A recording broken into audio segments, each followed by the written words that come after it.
when you are searching for a solution, so that is anything you're manifesting, you're searching for the way that is going to work out for you when you're going to get what you want. You're searching, you don't find. You are in observation mode. So if we look at it as being quantum, you are, it's the Zeno effect. So that's the observer theory. So you are watching something, you have a close eye on it, so you are affecting the condition of it.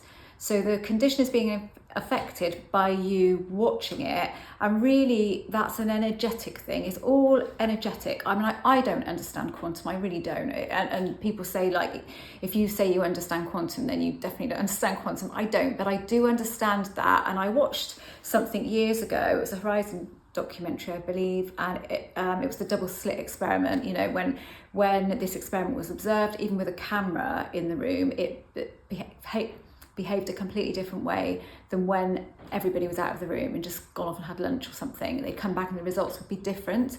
So you're observing it and it's behaving a certain way. And when you really want something and you're chasing after it and you're trying to force it, you're very, very aware of what 3D reality is now that you are trying to change. So you're very aware of that. So your vibrational energy is of what you're trying to change. So that's why really you're holding it in place, because that's what you're vibrating. You're observing something and pretty much expecting it to go the way that you don't want it to go, you know, really, in the hope that it will, but fixated on the issue. It's not really an issue, nothing is an issue, but you're fixated on what you don't want. So as soon as you try to change something, so you look at something in your life which you don't like, and all right, I want to change this. And so all of your effort goes into changing it. But as you're trying to change it, you are thinking of it, you are feeling it exactly as it is, in the state it is now, so in the condition it is now.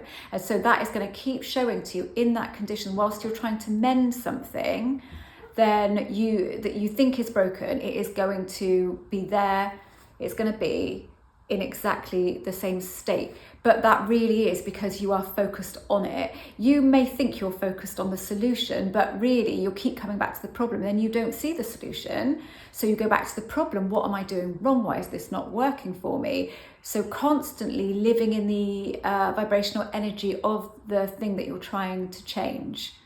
I keep saying that, don't I? But it is really relevant here. I mean, I've experienced this in my own life and I get it. I really get it now. And as soon as I feel myself doing that, I have to stop. You know, and there are things going on in my life. When something happens in my life that isn't what we'd call positive, how do I react to that? And I really watch my reactions. Now, I know that it's all in my reaction. It's not in what's happened. And other people, other coaches will say you're being tested by the universe. So this has happened because you're being tested and you have to deal with this in the right way, and then you get what you want. Now, I don't believe that. That's not my belief at all. I don't believe anything's testing us. Things will happen in life, and then it's how we react to them that will make all of the difference. So you might see that as a test because you might react to it in a positive way and think, no, I can't go this way, but I'm going to react to it like this. And then it shows up for you, your actual manifestation. But it's not because you're being tested, in my opinion. I mean, you might be, but I don't think so. So then it works out because of your reaction. And then if you have a negative reaction to it and you see it a whole different way and you throw a whole different perspective on it and you deal with it in that negative way and you keep thinking it's a problem, this is an issue for me, what am I going to do about this, then it's not going to happen to your advantage. So then you might look at that as a test and I failed the test, but it isn't that, it's just your reaction. Whatever's happening is based around your reaction. So if you're looking at something you want in your life now, think to yourself, how hard am I trying for this? How much am I thinking about it, and how much am I considering it to be something I need to change? Am I focused on it? Is my vibrational energy of it, or is it of the solution? And when you haven't seen changes, it's probably because you are trying to change something. And it's just, in my experience, it's not been the way to look at it. I have to go, I can't try and change that. So what am I going to do? I'm going to accept it in the moment because it's here. This is what's going on now. And there's nothing I can do with resistance. Resistance is futile. Absolutely. I say that a lot. I know I do. I know it's a Star Trek thing, but it's so true. It really is. It doesn't get you anywhere, because what it does is does hold you in that energetic, in that vibrational energy of that thing. So you're not in the solution, you're in the problem, you're dwelling in the problem, although you don't know that because you're trying to find this solution. I talked about it, and I'm not going to talk about it again, obviously, because most of you would have heard it, but when I had the occipital neuralgia, I was holding myself there, and I sort of knew it, but it took me like a wake-up call to think, this is not going to help.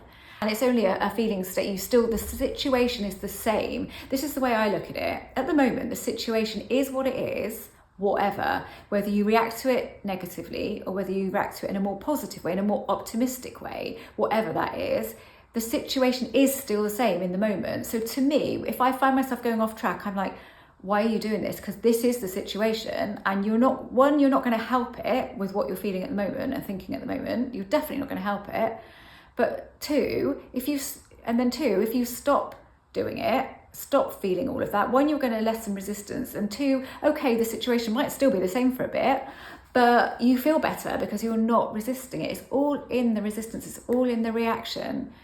I found that over the years, it really is in reaction, not in things happening, because things do happen all of the time. Bad things happen in life, things that we have to deal with. We think, shit, where did that come from? And we're never going to be able to stop that. I mean, unless you're a Buddhist monk and all you're doing is meditating and you've got nothing going on in life, you're not seeing bad news, you're not seeing things happen to other people in your life that aren't great, that you're having to deal with, then things are going to happen. It's not about bad things happening, stopping that from happening and trying to be positive so they don't happen, because you can't force positivity.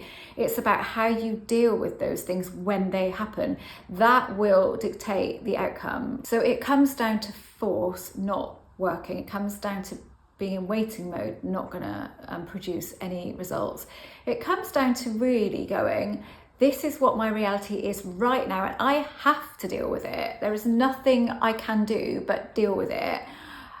But I can choose which way I deal with it. I can choose how I'm going to feel about it. Even if it's not great, I am going to choose to feel optimistic that things could change.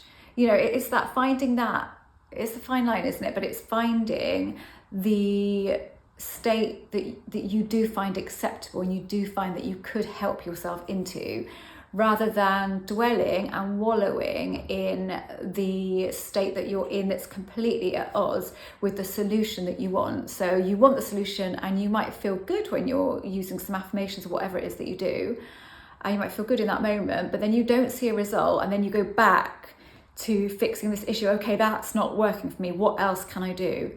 And it won't matter, because it will be like throwing spaghetti at the wall, but nothing will stick. You'll try this and that, you'll try one thing after another, and absolutely nothing will stick while you're in that state. So it's like, stop chasing, fall into what is at the moment, knowing that it can change in a heartbeat, or it can change gradually. Who knows? We've got to let go of the time thing, but it's about not holding on too tightly, in holding whatever it is in a stranglehold, because it can't move. The condition of it can't change whilst you will have it in this stranglehold. It can only change when you start to look away, and that comes with deciding that your feelings, your mindset, and the way you feel about things is way more important than this particular thing that you want to change. You want to feel better, feeling good, even neutral is better than feeling all sort of uptight over something that you're feeling like you can't change, and you're trying everything to change it, because the longer you're doing that, all you're doing is holding yourself in this spot.